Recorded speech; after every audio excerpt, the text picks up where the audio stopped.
Semua labbaik Allahumma labbaik ini gak talbiyah. Gimana tuh lebih kenapa gak talbiyah? Kula wedi kula ngomong labbaik Allahumma labbaik itu kepedean kula. Pas ngomong labbaik Allahumma labbaik Allah nyauri la labbaik wala sa'di. Ora tak celuk awakmu, ora ana keberuntungan di awakmu. Kare wedi. Akhir begitu talbiyah, karena ini adalah sunnah perintah. Akhir dia mengucapkan talbiyah, labbaik Allahumma labbaik geblas. Ini perasaan yang seperti ini yang terbaik.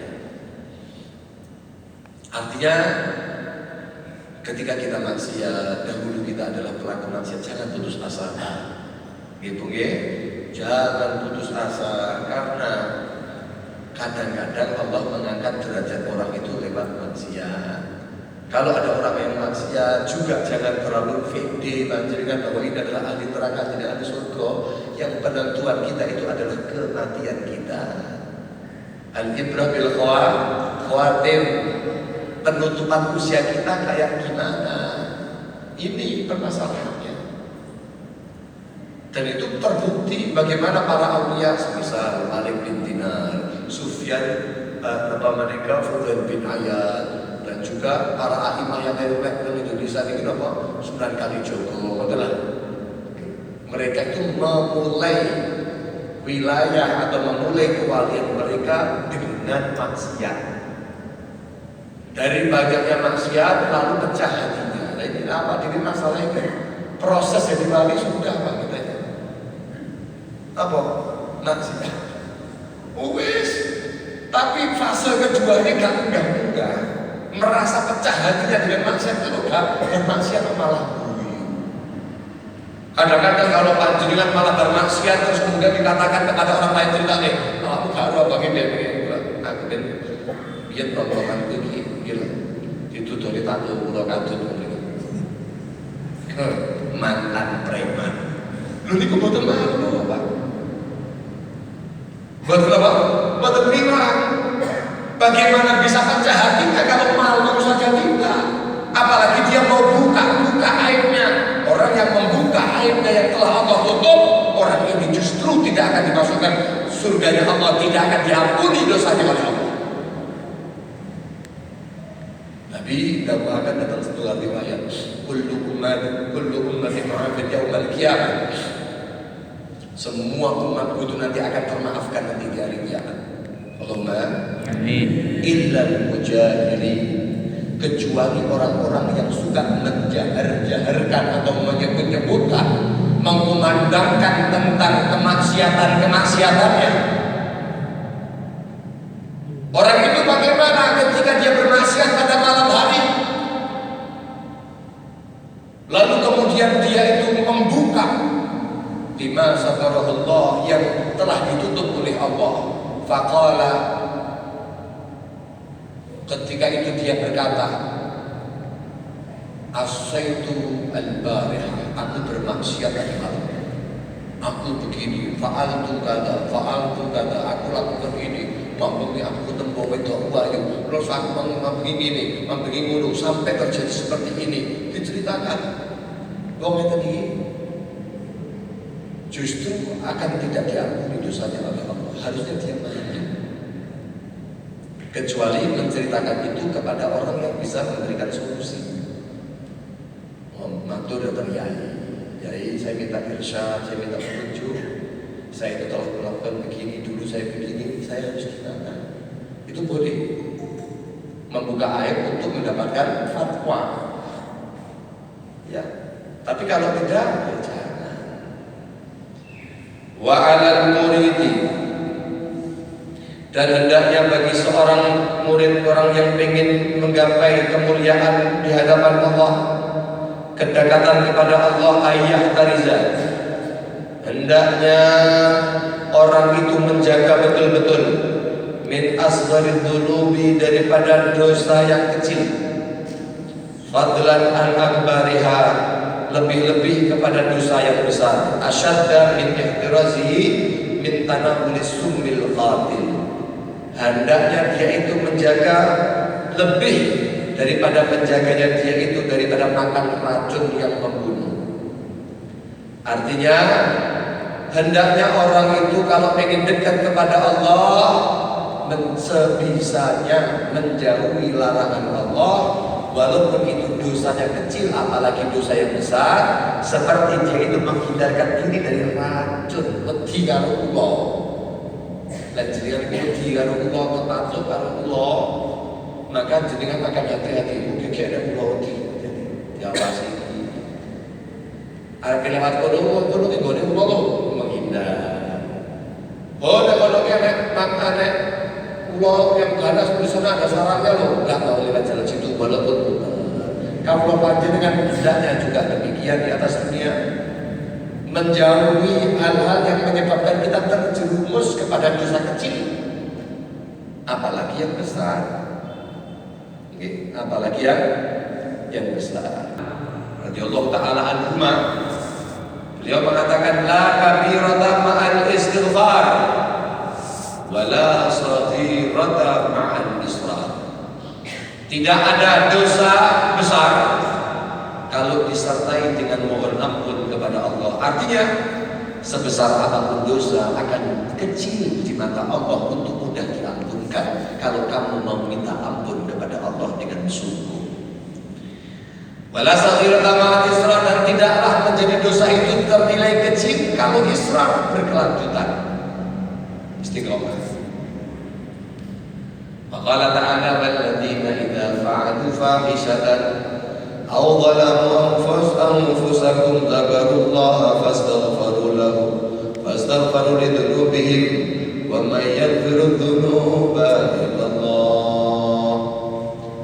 Di dalam Al-Qur'an Allah Subhanahu wa taala pun juga berfirman, dan orang-orang yang ketika melakukan fahisyah dosa besar atau dia itu mendolimi diri mereka, lalu mereka itu ingat kepada Allah, ya Allah, mari kita astagfirullah, kula nyuwun ampun dhateng panjenengan sampun daripada dosa mereka.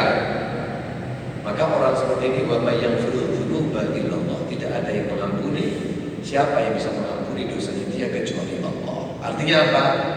Dosa itu kecil kalau dia itu mau minta ampun kepada Allah. Tapi itu ada pelanggarannya, di dalam ayat itu masih ada terusannya. Walam yusirru ala ma fa'alu wa hum ya'lamun.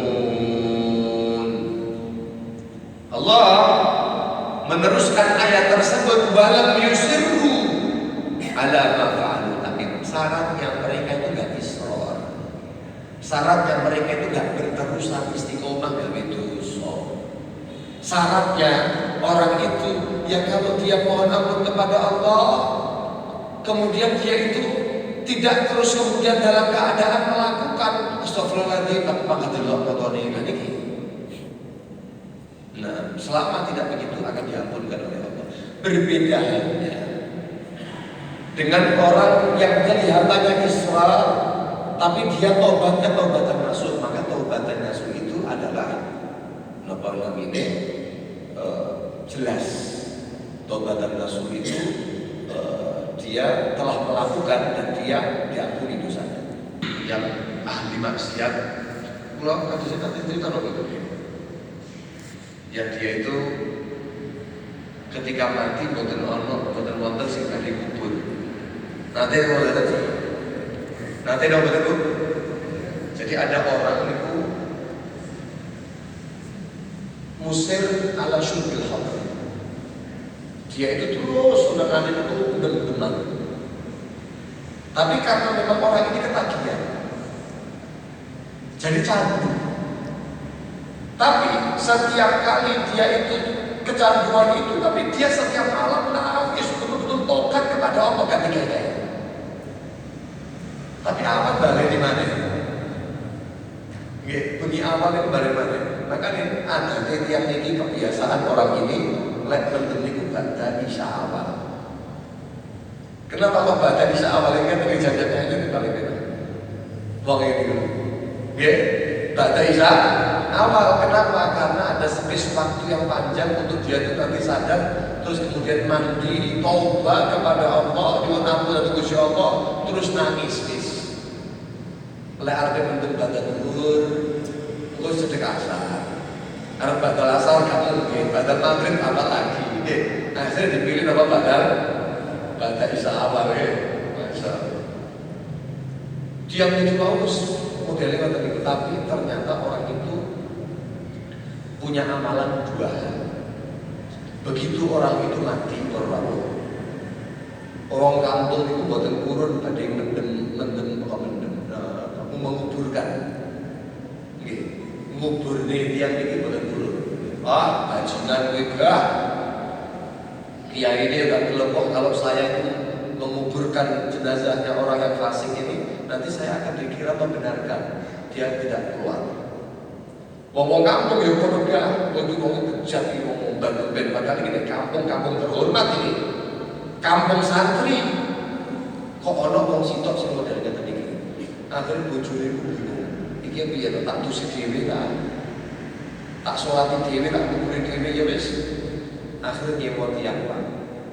Kagem ngedusi tiyang niku wau dibayar terus dengan orang ini sendiri. Orang miskin sebenarnya.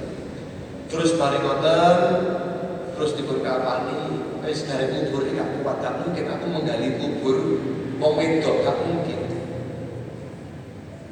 Wong kampung gregetan ya, wong kampung gak ono sing gelem ngubur ini kita.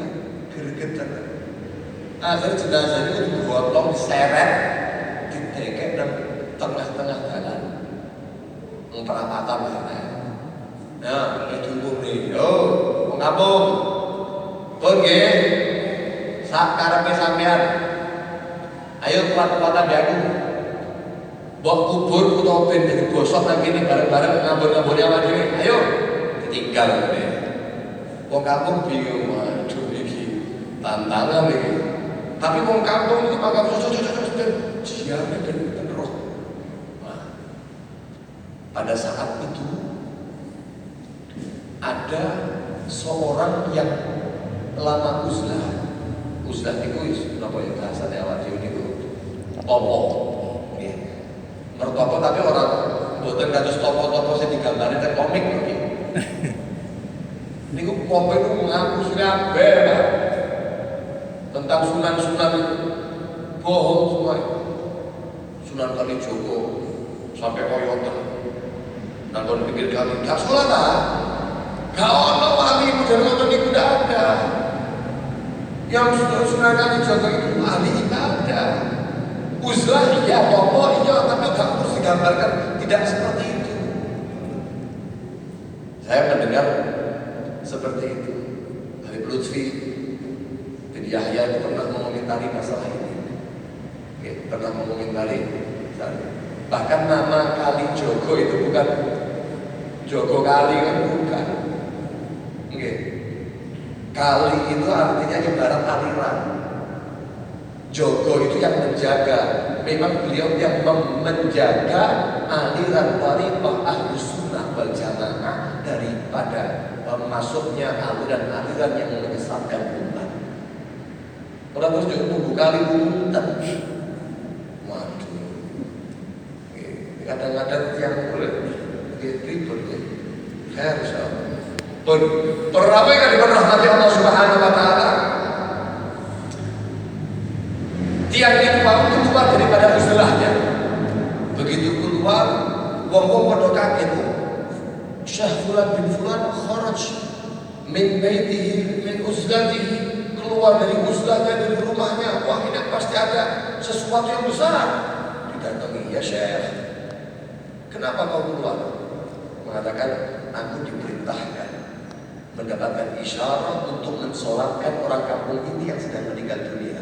Orang saleh yang meninggal dunia. Toleh-toleh ini kamu ada ini. Mana tahu soleh mati yang ini? Kau no. Tidak ada, wahai Syekh, tidak ada. Di antara kami tidak ada yang mati dari orang-orang saleh. Ya, memang tidak ada yang mati hari ini. Ada, tapi bukan orang. Kedua nih. Pegel nih kok kampung ini. Setan itu Dia sukanya mabuk-mabukan, maksiat ini itu. Oh. Gak ada lagi yang mati saya itu, gak ada. Ya sudah, antarkan saya kepada keluarganya. Tengok keluarganya. Assalamualaikum, salam, ketemu sama istri ini, buka nih. Sekolah pendeta angkat menjadikan tentang suami jenengan. Kira-kira apa amalnya? Kamu taruh seperti yang kamu lihat dengan suami saya seperti itu, ya betul. Bukan, saya tidak tanya kemaksiatan yang dia itu memang terkenal seperti itu, bukan. Yang saya tanya, ketaatannya ada nggak? Di balik kemaksiatan itu ada nggak ketaatannya? Dijawab, iya sih ada. Saya tidak melihat suami saya itu yang menonjol kecuali dua hal. Yang pertama, hifdhihi ala sholawat, menjaganya dia dari sholat 5 waktu. Makanya bentem ada bisa awal. Yang kedua, rahmatihi lil yatama, rahmatnya orang ini kepada anak yatim. Dia itu tidak pernah meninggalkan sholat. Seumur hidupnya tidak pernah meninggalkan sholat, walaupun suka mabuk, dia nanti mandi, dia nanti kemudian diganti dengan sholat yang banyak. Yang kedua, orang ini di rumah kita ini tidak pernah kosong dari anak yatim. Begitu sudah dewasa anak yatim dilepas, cari lagi anak yatim. Pokoknya harus ada anak yatim di rumah kita. Walaupun kita bukan orang kaya, tapi ngope ini cah yatim. Khairu baitin fi buyutil mu'minin min buyutil mu'minin fi yatim yuhsan ilaih. Dari berkata tadi, paling bagusnya rumah adalah rumah yang di dalam rumah itu ada anak yatim yang diperlakukan baik. Yang diperlakukan apa? Baik. Lajeng orang yang diperhormati Allah. Yang itu mau ternyata anak yatim itu diopeni saya, diperlakukan seperti anaknya sendiri. Dia tidak alam makan ayam kecuali anak yatim harus makan ayam. Lek buatan dibagi. Lek anak yatim makan kerupuk, dia harus makan kerupuk. Kalau dia punya baju baru, anak yatim juga harus punya baju baru. Begitu. Saking rahmati kalau punya yatim. Oh, dua amal itu ya? Iya. Betul, bis. Sah. Kita ambil jenazahnya, diambil, disolati, diumumkan karena sengaja itu seorang wali. Sak kampung itu nyolati, sak kampung itu merawat, sak kampung itu menguburkan. Ternyata orang ini mati dalam keadaan husnul. Loh, ini orang musir, Pak. Orang yang musir, orang yang terus tidak dapat melawan hawa nafsunya.